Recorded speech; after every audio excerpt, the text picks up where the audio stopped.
बिस्मिल्लाहिर्रहमानिर्रहीम अस्सलाम वालेकुम everyone, my name is Aqsa Saeed. Welcome back to my YouTube channel. आज के इस लेक्चर में हम डिस्कस करने जा रहे हैं फ्रांसिस बेकन का एक ऐसे जिसका नाम है ऑफ स्टडीज़, जो कि बहुत ही इंपॉर्टेंट भी है, बहुत इंटरेस्टिंग भी है। ये एग्जामिनेशन पॉइंट ऑफ व्यू से भी है और वैसे भी ये बहुत ही इंपॉर्टेंट ऐसे है।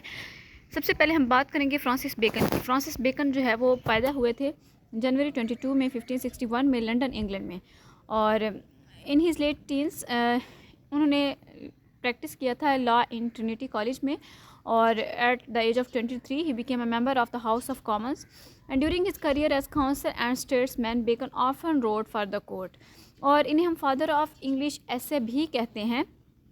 इन्होंने अपने बहुत सारे वर्क्स लिखे, जैसा कि इन्होंने ये फ़िलासफ़र भी थे। फादर ऑफ एम्पिरिसिज्म भी इन्हें कहा जाता है और फादर ऑफ इंग्लिश ऐसे भी कहा जाता है। इन्होंने बहुत सारे ऐसे लिखे, जैसे कि ऑफ स्टडीज़ हो गया, of marriage and single life हो गया, ऑफ ट्रूथ हो गया, इस टाइप के ऑफ। तो आज हम इसीलिए हम ऑफ स्टडीज़ को डिस्कस करने जा रहे हैं वन बाय वन। इंशाल्लाह हम इस पर सारी वीडियोस बनाएंगे।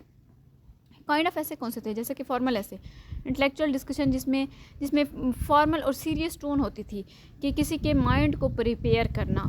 और टाइप ऑफ ऐसे डायडेक्टिक था, एम्स टू टीच। इनका एम जो होता था वो लोगों को टीच करना होता था। Lays out the value of knowledge in practical terms. इन्होंने नॉलेज की जो वैल्यू थी उसे प्रैक्टिकल टर्म्स में लाने की कोशिश की कि किस तरह से किस चीज़ को क्या कैसे इस्तेमाल करना है, ये बुक्स में सिखाती हैं। फुल ऑफ विजडम थे इनके एसेस, यानी फ़िलासफ़ी बहुत ज़्यादा थी। अब ऑफ स्टडीज़ की लाइन्स देख लें। Studies serve for delight, for ornament and for ability. इसलिए इसमें तीन मेन मकसद बयान किए। वो कहते हैं स्टडीज़ जो है किस लिए की जाती है, एक तो हम खुशी के लिए करते हैं, दूसरा हम समझदारी के लिए करते हैं एंड फॉर एबिलिटी, और फिर हम उसे अपनी लाइफ में प्रैक्टिस करने के लिए स्टडी करते हैं कि किस तरह से स्टडी की जाए, किस तरह से किसी काम को मुनासिब तौर से तरीके से सरअंजाम दिया जाए।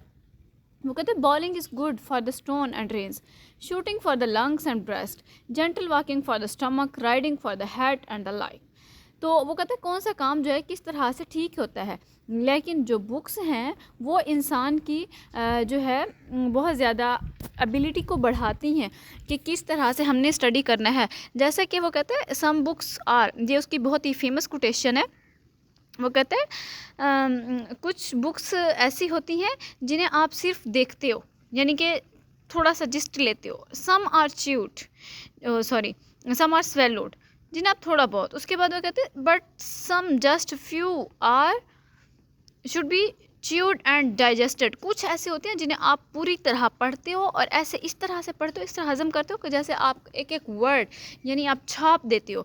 और फिर वो कहते हैं कि बहुत ज़्यादा study, too much study sloth, it means कि वो कहते हैं कि बहुत ज़्यादा स्टडी को टाइम दे देना, ये भी गलत बात है कि आप स्टडी ज़रूर करें लेकिन आप बुक्स को अपने ऊपर हावी ना करें। और वो कहते हैं बहुत कम टाइम देना, ये भी गलत बात है। तो इसी तरह से उसने बहुत सारी बातें की ऑफ स्टडीज़ वाले ऐसे में, और साथ में उसने ये भी कहा कि वो लोग जिनके माइंड जो है काम नहीं करते, यानी जिनका माइंड भटक जाता है, उन्हें चाहिए कि वो मैथमेटिक्स को स्टडी करें ताकि उनका जो माइंड है वो भटकेगा नहीं। और अगर फिर भी उनका माइंड फिर से यानी कि भटक जाता है तो फिर वो क्या करें, वो उसी मैथ को यानी उसी सवाल को वो दोबारा से स्टार्ट कर लें, वो अगेन एंड अगेन करें, ताकि उनका जो दिमाग है, जो दिमाग की भटकने वाली आदत है, वो ख़त्म हो जाए। तो इस तरह से उसकी जो फ़िलासफ़ी थी यानी फुल ऑफ विजडम थी। तो ये चीज़ें हमें ऑफ स्टडीज़ इसके ऐसे में देखने को मिलती हैं। आज हमने इस पर शॉर्ट से वीडियो बनाई है। आई होप कि आपको पसंद आई होगी, और जो लोग चैनल पर न्यू हैं काइंडली चैनल को सब्सक्राइब कीजिएगा, वीडियो को लाइक कीजिएगा और शेयर कीजिएगा। अल्लाह हाफिज़।